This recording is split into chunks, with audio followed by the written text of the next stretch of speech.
we rise and fall with our volunteers, and whether they're in direct service or on the back end helping us fundraise or govern, it really comes down to relationships and being honest and transparent about what you're asking for. I think the first two panels really talked about this. Anytime you approach someone who wants to give, be honest what the expectation is, set that stage, and be very communicative about it, and make sure that they know what they're getting into. I think that's the first step. And then from there, it's finding where they fit. We serve kids. We ask for a commitment. That may not be for everyone, but they may want to play basketball down at the skills center and work with kids that way, or do some community development with Enterprising Latino. So I think it comes down to communication. It comes down to a humble servant spirit and developing that kind of culture. And then it comes down to gratitude. Oftentimes, I think we take for granted that our volunteers are coming to give up their time, right? We're asking everyone to give some time, treasure, and talent, and we forget to thank. So I think in developing those skills and those assets, it comes down to, again, starting off the right foot and ending on the right foot by constantly giving your gratitude and having that cycle of communication throughout.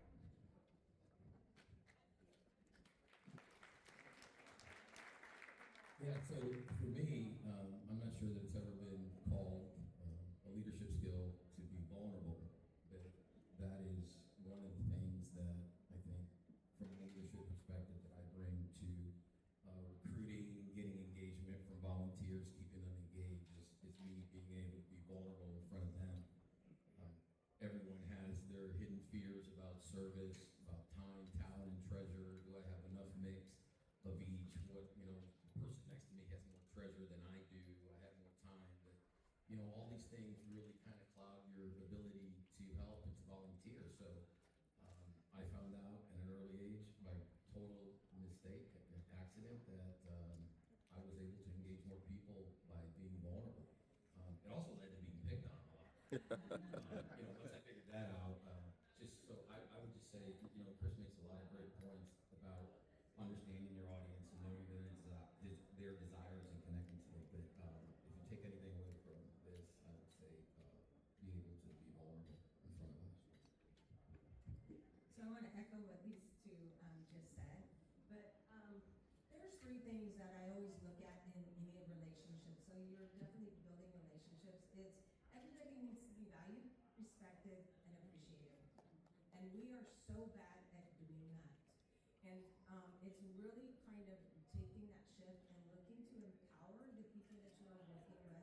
Really, I treasure the relationships that I have with my volunteers and really doing things, going out of the way to show that appreciation, because everybody's so busy in that sort of thing.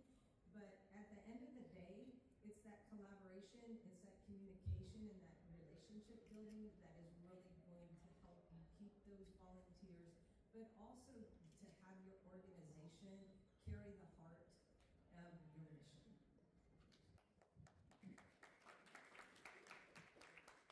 Oh, really great stuff. I feel like every one of you could have done a mic drop. Again, communication is really key. Communicating the expectations, as you mentioned, very important so people know what to expect. And what we're doing, a lot of what we're doing, we do work with kids, and some people want to do that. We work outside a lot, and it's hot. So, explaining that, bring what you need to be outside in Florida, and just making sure that they're going to be okay with that, and making sure we have lots of tools, lots of water, lots of things to make sure that they're going to be successful. But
Well, we're dealing with all different age groups.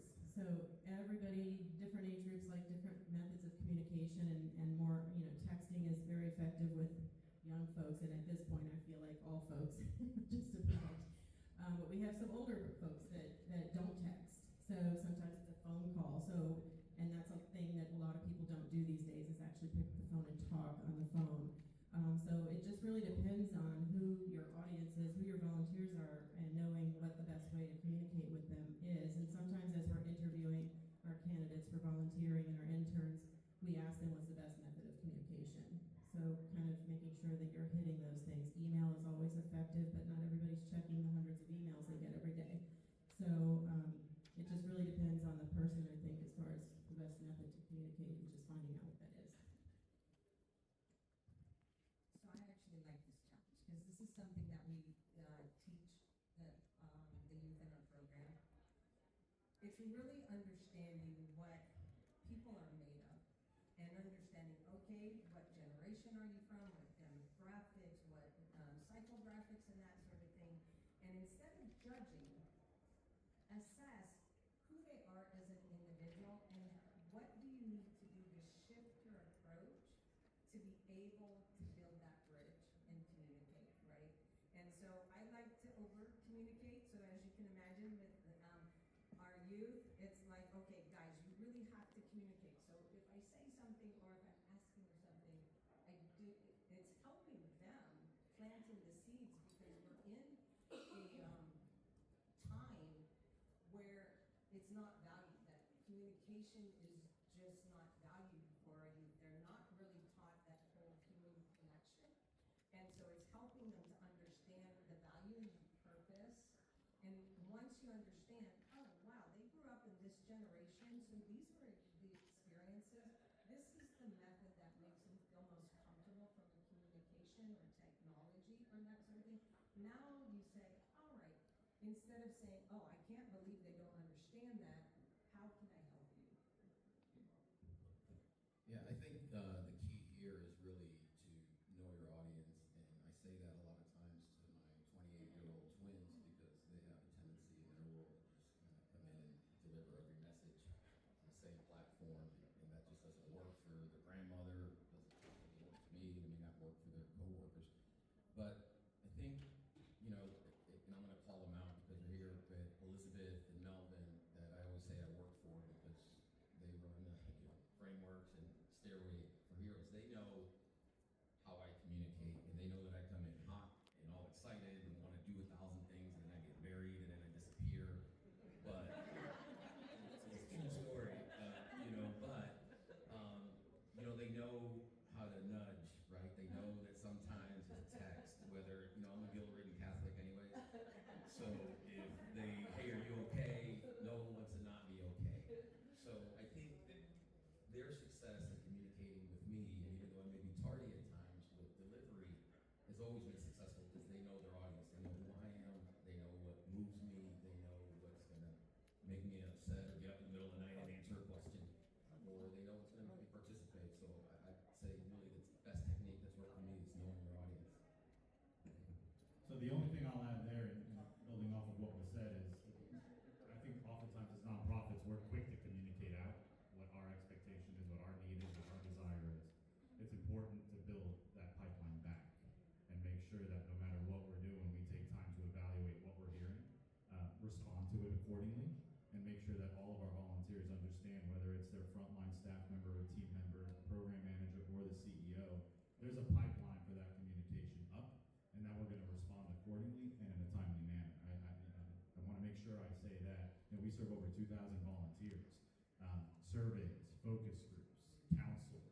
Make sure that whatever's taken in, you respond to accordingly and share that you're responding, because we can, celebrate our stories all day long, but once a volunteer doesn't feel like they're being listened to, oftentimes you lose it. So just make sure we build those steps as well. Which kind of segues, is that you guys know the questions. Segues into our next question. Can you share some successful strategies for onboarding and training volunteers that empower them to take ownership of their roles within the organization? Yeah, again, I'll go back to where I started. Once a volunteer commits to the mission, you got them, right? And then it's a matter that's going to vary depending on whether you're collecting food items or going out and doing a build with Habitat. For us at Big Brothers Big Sisters, it's a process. You know, there's background screening, there's reference checks, there's training, there's ongoing support, matching with existing volunteers. Because we want to make sure that in our case, volunteers coming in know that whether it's for 4 hours a month or 8 hours a month, there's intentionality in that relationship and that there's support and that we're tracking outcomes. So whatever is devised, make sure, again, it's transparent, it's predictable, it's communicated in various forms, what the panels discussed. You know, we have our senior volunteers that like to do things in person. We have our younger volunteers and high school students that want to do everything virtually. So making sure that that mission is at the forefront of that first step, and then from there, making sure that we're walking through exactly what the expectation is, building out those communication patterns, and then going back and asking, how are you doing? You know, training is one piece. Everyone is gung-ho. And then they meet a kid who's talking about some serious stuff. It's what do you do after that? How do you equip once they face an obstacle or a barrier or an issue they don't know how to address? So, training isn't a one-time thing. It's ongoing and it's continuous.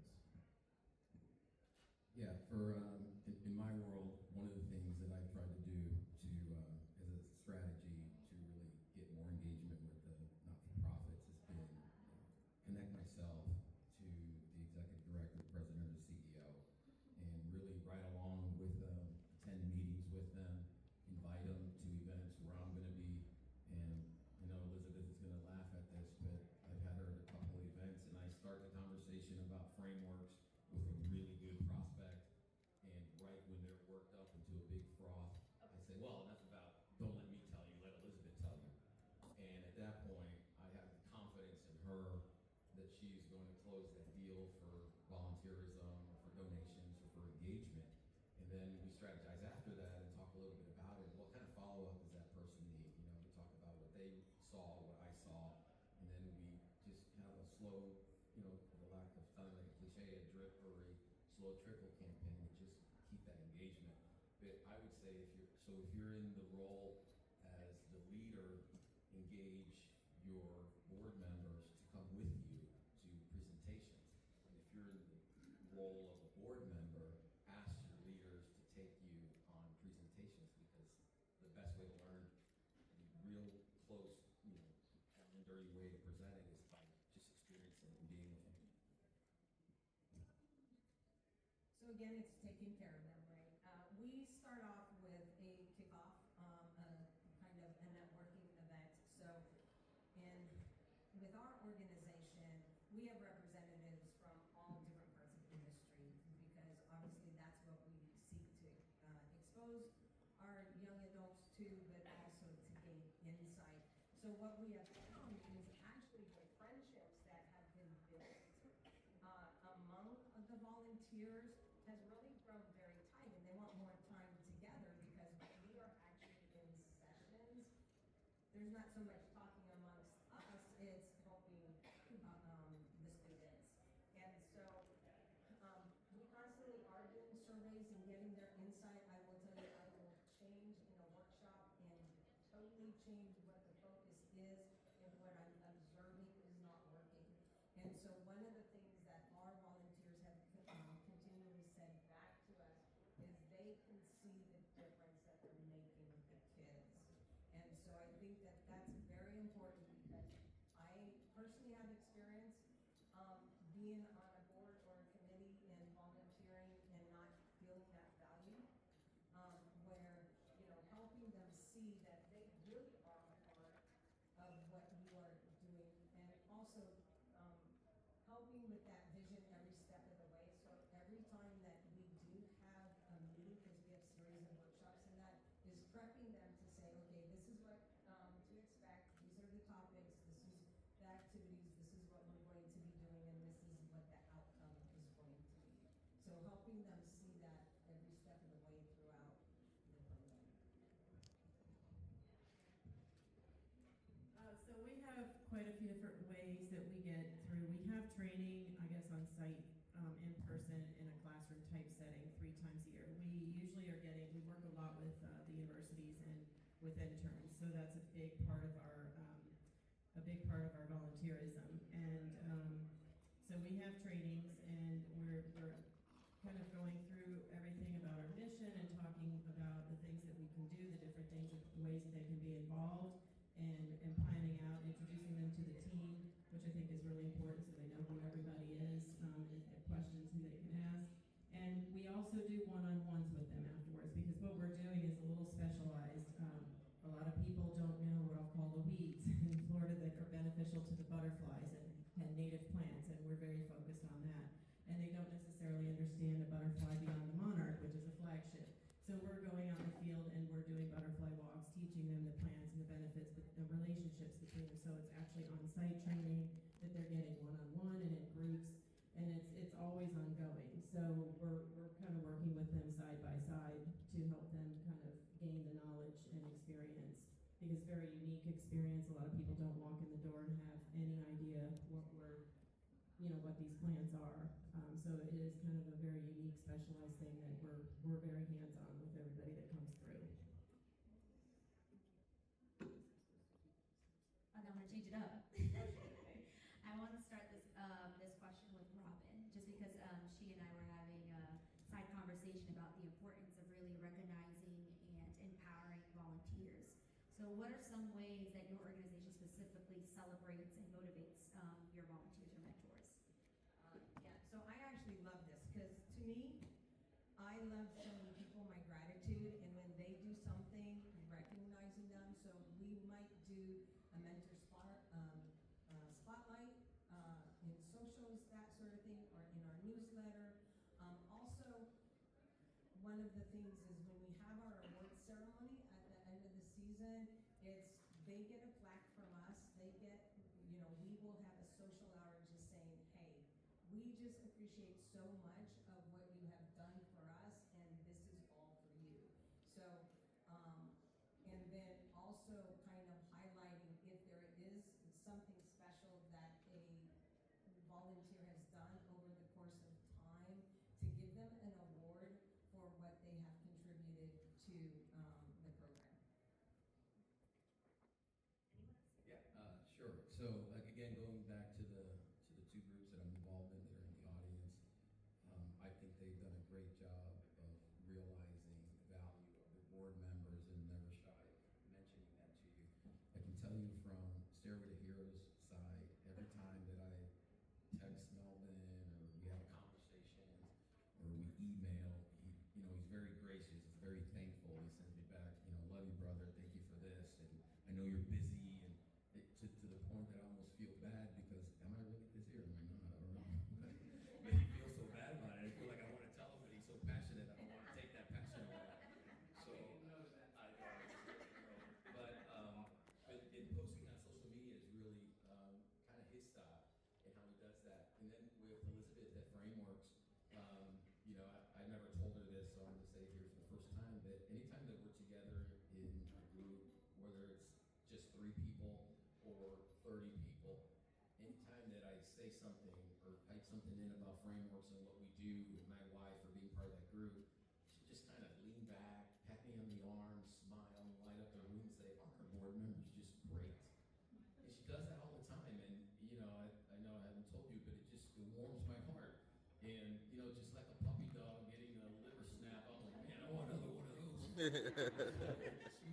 She's conditioned me, in a sense, to do that. But even though it's the right thing to do, sometimes there's a lot of traffic in our head, and we don't have that time. We don't think we have that time. And they know that. They know you're busy.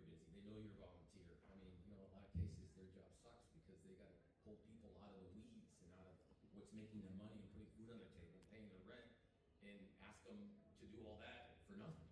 And so those type of emotional satisfaction, gratitude moments really go a long way, at least for someone like me. And I venture to say that anyone in the service world has a lot of heart in that stuff.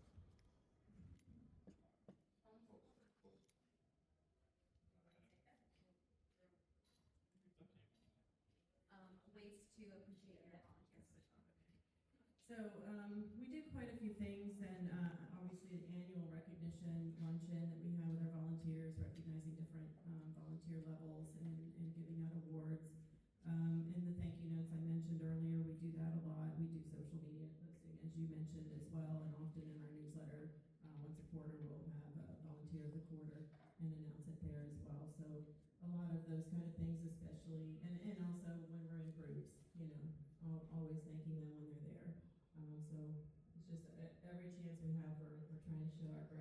appreciation and hoping they're gonna come back and sweat another day with us. So I'm gonna give Chris a different question. Let me just add one thing to that, I just thought about this. So, I started playing. I know it's going to shock you. A Cuban guy named Jose that plays congas. It almost never happens. No, I'm just kidding. I started playing congas in this band called Code Red, and we played at Ferg's occasionally from 3 to 7 p.m. on a Sunday.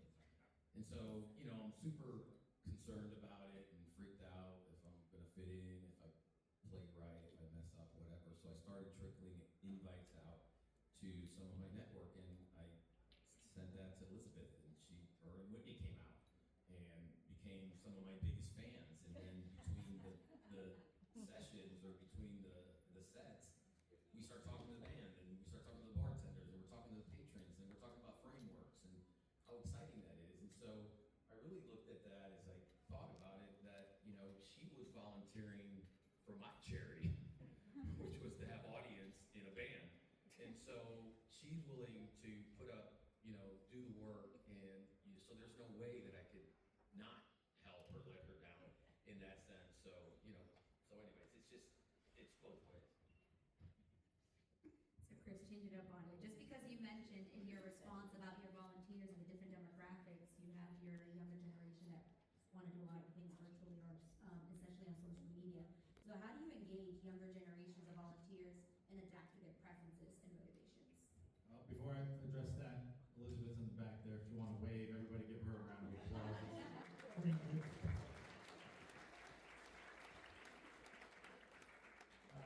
So, from our perspective, volunteering has changed dramatically.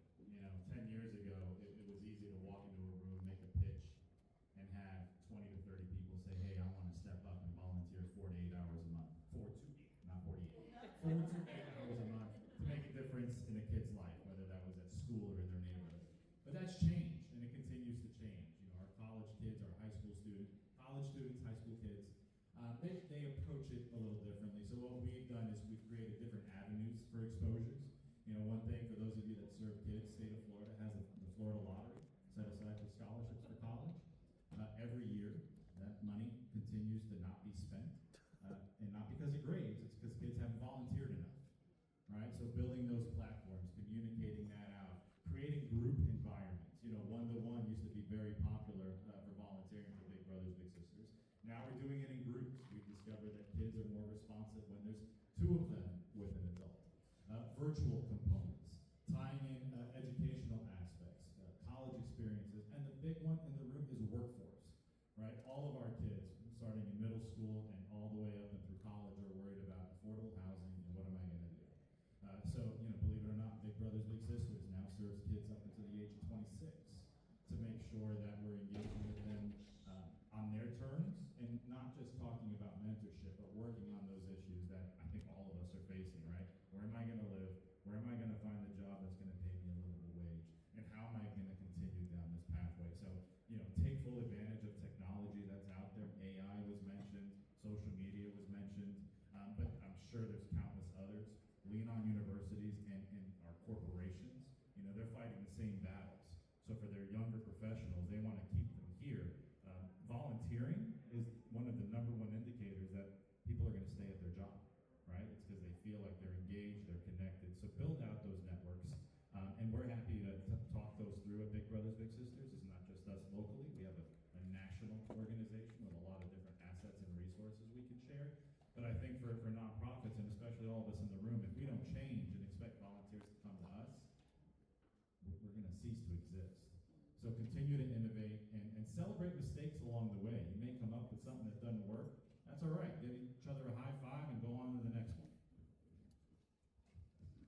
Yeah, I think for me, one of the things that's been helpful is having 28-year-old twins. So, I get a chance to tell them, hey, look, I've been both your ages. I've been your age twice already in my life, and soon maybe even 3 times. Yeah, right. But really, this is the more difficult part for me has been listening to them, like asking them a question about what their passion is, what drives them. I'm fortunate that my twins have chosen their life path early on in life, so I know what drives them, so I have insight. But a lot of I've been around in Tampa Bay since '76, way longer than most what now I'm running into, I'm working with parents who have kids that are into the job market.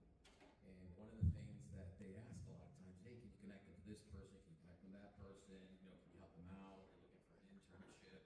Just graduated from school. So I'm willing to do that, but I make sure that as a trade for that, I ask them about, well, what are they passionate about? Do they talk about volunteer work, you know, being a servant leader? You know, those are the things that, and a lot of times I'm surprised actually that they haven't had that conversation with their kids because maybe they don't want to push something else on them, or maybe they bring them too hard, or not enough, or just going to push them away. But let me talk to them, you know, let me get in front of them and tell them something else. So I think that listening to the youth, but you got to ask them the question in the right time, right? And finding out what their passion is. And sometimes what I've learned is I've actually had to ask that passion question like 2 or 3 times. Because, oh, I want to be an influencer, man. That's what I'm about. Great. I don't know 501c3 for influencers yet, but you'll be the first on the list. You know, something along their path has had to have stuck with them emotionally or physically, or just they must have seen something that they just know is wrong or didn't subscribe to, you know, and that is what you need to figure out from them. They may not tell you, you just got to figure it out. And if you don't figure it out, you're not going to get young volunteers. So this year I had 12 interns that are volunteers, and they all are alumni. So through the course of the past 9 years, all of my interns have been alum because of they basically go through a magical transformation in our program. And so they have come back, and that's why we've established an alumni program, is they go, okay, Robyn, so you change our lives forever. We go out there and we're not seeing what people are not the way that we have experienced in your program, and we want more of it, right? They're not getting the proper guidance in that. And so this year I have 12 interns, and I want to tell you the story from their perspective, because I do disagree that our youth does not want to do things virtually, okay? If they are doing things virtually, it's because they're hiding. So I asked these 12 interns, because some of them can come back and repeat and participate again. And I said, you know what, just tell me, why do you even want to intern, you know, with NGT? Like, what's the big deal? And what they said to me just blew me away. They said, the experience that we had in your program showed us what our potential is. You allowed us to be in a space that was safe, that we could have candid conversations, and we saw that all of your intentions were to help us out, and now we see where our potential can go, and we want to be more of a part of that, and we want to help other youth have that same experience so that they can step into their greatness as well. So I challenge everybody to look at that with our kids, because they've gone through so much, and with this information and technology, it's a completely different world. We have to teach them to be human again. So just kind of want to set with that, is that we really do have good kids. We have to be there for them. We have to listen to them, and we have to take the time out of our day to give them that time and recognition.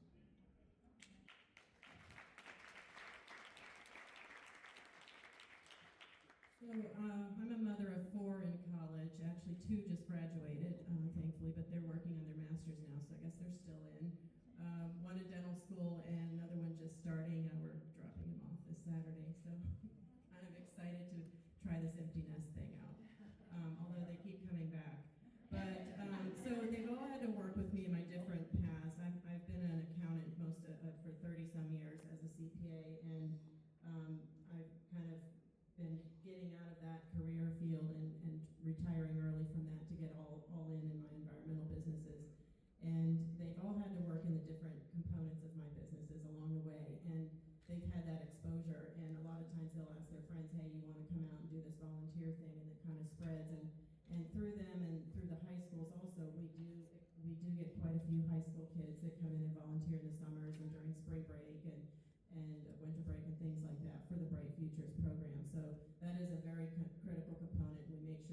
always are registering with the schools to engage in that, not just the universities. But we find once they get out, they love to be outside, and that's something they don't get very often growing up anymore. We're so afraid to let them go outside because somebody might steal them, and they might disappear, and so they just don't get outside. And then there's always the screen attraction to staying indoors and staying behind the screen, which is very damaging. So we have a no screen policy, which is awesome, no cell phone policy when they're there, and all our volunteers and our staff, those things are put away so we can focus on the outdoors and be engaged and all that levels. And the interesting thing is just being outside is you get your vitamin D, and you get that, and that different kind of rush that you don't get from just sitting in air conditioning all day. And we might be hot, but we're having fun at the same time, which is also another big component. And one thing I typically ask when we're interviewing them is, what do you think is the most important age range for us to be targeting as an organization, to help the environment? Who can make the biggest impact? And most of the time when you're dealing with young people, they think it's them. They're the ones that are going to save the world because we've all messed it up as old people, right? So we've trashed the earth, we've trashed the planet, we've made a big old mess here, and everything's a disaster, so they got to come along and try and fix it, but they haven't experienced much to be able to figure out how that's going to work. So I said, well, I hear what you're saying, and yes, your age group is super important because you're up and comers, but you also have to look at, if you're going to make a difference, how are you going to do that? And who's going to help you fund it? And how are you going to make this impact? Just saying I'm going to do it, you've got to mobilize people. So what, and offering ideas on what leadership skills that they need to have to kind of engage their friends and get more people mobilized, and how they can do that, because I know they think they're the ones, but they've got to also engage older people, not just their own age group, and learn how to talk to other age groups. And I think that's really where there's a struggle, is the communication between different age groups, and they're afraid to answer the phone. That's one of the first things we try to teach them is they've got to answer the phone at the nursery or in the office, and be able to talk effectively on the phone. And that's a skill that's really, it will petrify them. They freeze. And it's one of those things you got to help them get over that fear of talking to people and engaging. So that's a big thing we work on too. So just basic everyday skills that we take for granted as, I do anyway, being older, it's just natural for us to talk to people. Thank you. I hope you guys found this panel beneficial. Is that a yes? No, sorry, Roberto, send back the lunch. No, I think there were some great key takeaways, especially myself volunteering on different boards, and hopefully being able to lead some boards in the future. Definitely some great